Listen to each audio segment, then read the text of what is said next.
Hi, everyone. Welcome to the Democratic Caucus. We are taking a break from the floor because there have been a lot of questions around 127. So all caucus leaders decided it would be great that we all held our caucuses and tried to straighten everything out before we go back to the floor. So first, there was some confusion about the amendment that was offered by Sibilia and others. What was voted on in committee was actually not the most recent version. But what happened, and I think Laura's here, so I'm hopefully getting this right. Now she'll correct me. I'm sorry, Representative Sibilia, I should say. So in the amendment, they are amending the but-for clause, and the but-for clause was still in the purpose section of the version that the three committees voted on. The second amendment that the Rep. Sibilia and others put in got rid of it in that purpose section. Legislative Council said that it was fine for the committees to vote on the version they did because removing it from the purpose section doesn't change the amendment. Rep. Sibilia, did I get all that right? Awesome. We knew, Rep. Sibilia told us Okay. the change. That's right. Orally, we knew. Great, I appreciate that. Okay, so now what I'm going to do is ask those who are in committee to remind me of the votes that were in the committee on the Rep. Sibilia and other amendments, and then I'm going to have Charlie go through a couple things, and then we'll be out here about 1:45. So in housing in general, what was the vote on the Rep. Sibilia amendment? 281. 281 unfavorable. Correct. In Ways and Means? 9-2. 92 The other way. unfavorable. So I'm going to say 9-2 unfavorable.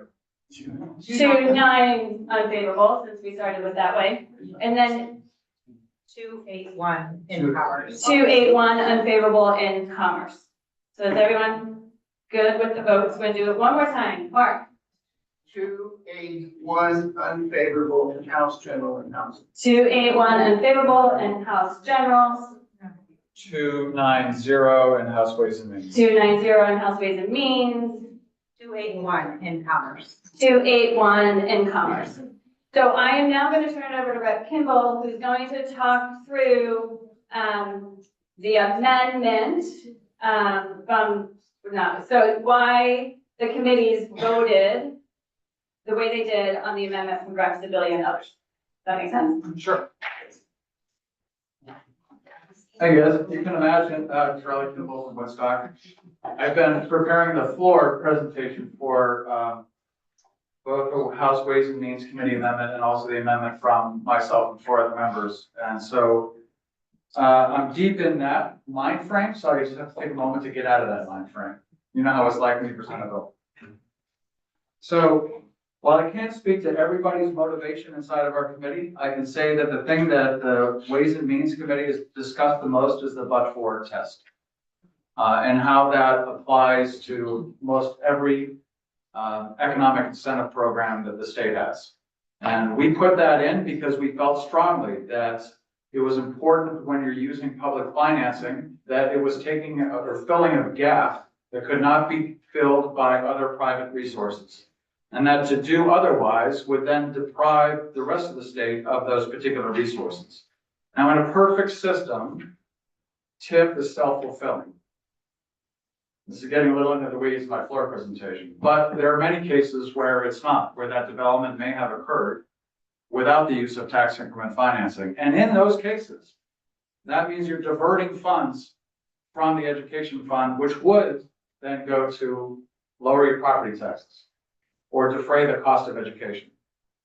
That is not the case when it is not operating well. So the Ways and Means Committee is the unofficial protector of the ed fund. And we want to be sure that these developments meet that test. Now, how difficult is that test to administer? Some have said you're adding a layer of complexity. It's really not that complex.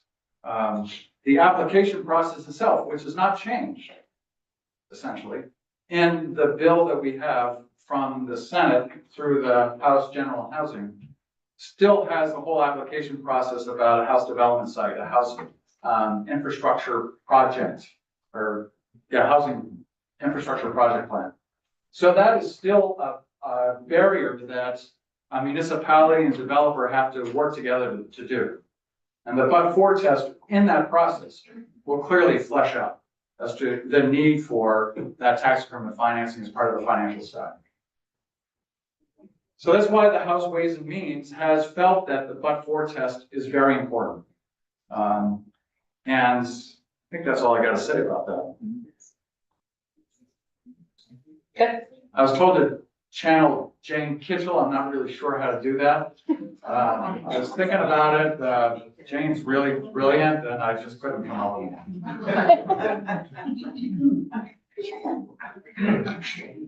So we have time for a couple of questions. Any questions? Okay.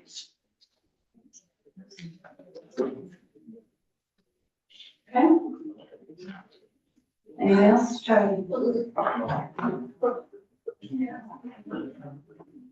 Want to hear my board work? You need to practice. I don't need to practice now. Is it only 12 minutes long? It's not. This is a good bill. You know, we work together with our comrades, colleagues, and other. Oh, sorry. There go the bulldogs. We worked hard to try to find a path through the amendment. And CHIP is a very good aspect of providing that other level of financing, that other tool.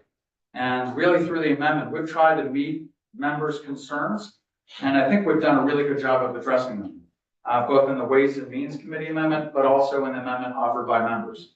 So this is a moment we have to pass this CHIP financing, which has not to this point been possible in the legislature, because it's met the guardians at the gate of the education fund said this is not worthy.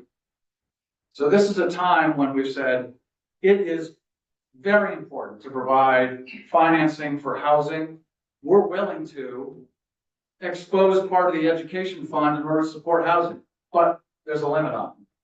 We want to be sure that projects would not have occurred without it, and we want to make sure that we limit the exposure to the ed fund. That's really what we're talking about here. CHIP is a very good financial tool when it's working well. And we want to be sure that it is working well. We're going to monitor it every year to make sure what's happening, what's not happening. Is it happening throughout the state, all areas of the state? That's part of the members' amendment. Is it happening to really relieve the affordable housing or housing needs in every region of the state? It's not just limited to a particular county. So this is a good bill. And so we want to do everything we can, actually get the approval and move it across. Now the Senate has a different version. And so we will have the ability to negotiate some of the finer points when we get to the Senate. But the important thing here is to really get it out of the House and get it over to the Senate.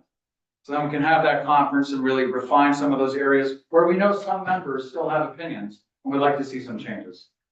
So I know there's still differences of opinion. We've seen it in the amendments. But I hope that you will support what the caucus is presenting as a very good bill. Is there still a chance for questions, or is it too? Thank you. No, we have like 2 minutes. But let me get you this. Brian Minier, South Burlington, Chittenden 11. It sounded like the big objection that I heard was the but-for clause. I didn't hear much about the other stuff in the amendments. This seems to me like something that's divisible. I don't know if that's a question for leadership or for Betsy Ann or who. It felt that, right? I'm fairly new to the job, so I'm gonna say that's the end question. I'm sorry, I should address the other point. The other point in the rural caucus amendment was to reduce the percentage of housing units in a project development from 65% to 51%. I want to emphasize that what we're really talking about is prioritizing the construction of housing. That's why when we got to 70%, and we said, you know, 70% may not be, maybe too high. So let's look at 65%. So it doesn't mean it is only 65%. But, and then there are questions about, well, what about gym space? What about renovation of existing buildings? We know that's an issue, but we are also asking BEPC to come up with specific rules to interpret how to look at that square footage. Because it makes sense that you don't include the gym in the square footage for housing, or the theater space. But we didn't come up with that. So we really felt like 65% and emphasizing housing really is the intent of the bill. It's not for other uses. I hope that answers your question. There's a couple of other amendments in there. What was the 51%? Other What? services? Oh, utilities, yeah. There are a lot of things that members have asked for in conversations about, can we include this, could we include that? And the list is fairly long. The list that we came up with from House Ways and Means is exhaustive. When it was passed to us, it said including, which is not exhaustive, so it could be everything. So we tried to narrow that to make it so it was really those things that couldn't be funded in other ways. I know there's folks that like the utilities as a thing to include, specifically electric utilities, not all utilities. That was very narrowly defined, so I can appreciate that. At this point, it's still in there in the amendment. We did not take a stand on that. We discussed it, but it's not in the underlying structure. Sorry, thanks, Charlie. I'm just gonna follow. I want to go back to the but for a minute, because I think it's really important if we're using taxpayer dollars for these kinds of investments. But I want to share with you how I'm thinking of it, and you can correct me if I've got this wrong. Anybody who's going to be doing a housing project or a development project is going to put pen to paper and figure out if it works economically, regardless of whether there's a chip or a TIF or a whatever. So they're doing that work. And it seems to me that when they're thinking about all the financing, they've got to put all that together and they can figure it out on paper if they're going to need the chip or not. So if it pencils out without the chip, then they don't need it. So it doesn't pass the but-for test. I mean, that just sort of seems obvious to me. And then if the only way they can do it is with a chip, then to me, that's a but-for. So am I thinking about this right? Yes. Yes, you are, and we've tasked BEPC specifically to come up with any kind of supplemental test to make it more explicit as to what could be viewed by both an applicant and a municipality to decide, does this meet the but-for test? There have been many suggestions as to how we can decide what but-for is. They've been all over the place. Matter not just the issue penciling out, but maybe the housing vacancy rate is a certain percentage, or there's not enough housing starts in that particular area. So yes, you're right. It'll be easy to determine. And again, with that application that's filled out between the developer and the municipality, looking at the project, looking at the cost estimates, looking at all that kind of stuff, they're going to know pretty quickly as to whether or not it's going to pencil out. There are some that will never pencil out. And we have to just know that. If you're looking about or Springfield. All right, if you're looking at a $3 million renovation of a brownfield and want to put up 2 housing units, that ain't going to pencil out, right? So it's a matter of trying to figure out how many units on what site, what the kind of infrastructure is required, what kind of site remediation. It has to be done individually to make sure that it's going to work. No? All right, thank you, everyone. Okay, we have time for like one question. Is it Jonathan? Yeah, it was. Hey everyone, this is Jonathan Cooper of Powell, Bennington one. I think that part of the challenge with the but-for, and it should be stated that in thinking about it correctly, I think there's a lot of ways to think about it. That almost anybody who builds anything makes an estimate of what something's gonna cost. And so to say that but for the incentive, this would not have happened, means that every single estimate that you make has to be on the money. And that as things unfold and costs shift, you can be left out in the cold. And that's not as easy to do mentally or spreadsheetally as it may seem. So referring to it as sort of some obvious thing that emerges, I believe that to be incorrect. And so I guess my question is, who agrees? Or agrees? Got a new question. I just like that you created a new word. Spreadsheet. I can't even say it, so cool. Spreadsheetly, it's an avenue. Spreadsheetly. Okay, we have to get back to the floor, gavel calls at 2:45. We hope you'll stay with the committee on the vote. 145. 1:45, sorry, 1:45. We hope you stay with the committee on the votes, and if you have any questions, I will slowly walk up. You can come find me or someone on any of the committees. Have a great day, we go online.